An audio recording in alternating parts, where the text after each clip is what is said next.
শেষের পথে ইউরোপের ফুটবল মৌসুম। তবে ক্লাব ফুটবল শেষ হলেও পরের মাসে শুরু হচ্ছে দুটি মহাদেশীয় ফুটবল শ্রেষ্ঠত্বের আসর, কোপা ও ইউরো।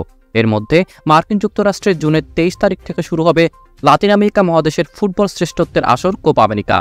মহাদেশীয় আসরকে সামনে রেখে চমক রেখে দল ঘোষণা করেছে আসরের শিরোপার অন্যতম দাবিদার ব্রাজিল। সেলেসাওদের দল থেকে বাদ পড়েছেন দুই অভিজ্ঞ তারকা নেইমার জুনিয়র ও ক্যাসেমিরোর।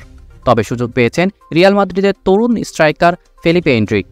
চোটের কারণে একাধিক তারকা খেলোয়াড়কে হারিয়েছে ব্রাজিল দল। সে তালিকায় সবচেয়ে বড় নাম হলো নেইমার জুনিয়র। লম্বা সময় ধরে তিনি চোটের মধ্যে রয়েছেন।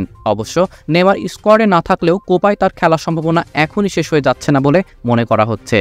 আগামী 23 মে পর্যন্ত কোপার স্কোয়াড পরিবর্তনের সুযোগ রয়েছে। যেহেতু ব্রাজিল 23 জনের নাম ঘোষণা করেছে, তাই তারা আরও 3 জন ফুটবলারকে এই স্কোয়াডে যুক্ত করতে পারবে। সেই সুযোগে নেইমারকে দলে দেখা যেতেও পারে। এমনকি ব্রাজিল কোচ দরিভাল জুনিয়রও নেইমারকে নিয়ে আশায় রয়েছেন। ব্রাজিলের স্কোয়াড ঘোষণার পর তাদের কোচ জানান, আমাদের নায়কের প্রয়োজন এবং একজন নায়ক নয়, দায়িত্বের বিভাজন আমাদের দলে শক্তি বাড়াবে। সৃষ্টিকর্তা চাইলে নেইমারের মতো খেলোয়াড়ের খেলার কিছুটা হলেও সম্ভাবনা আছে।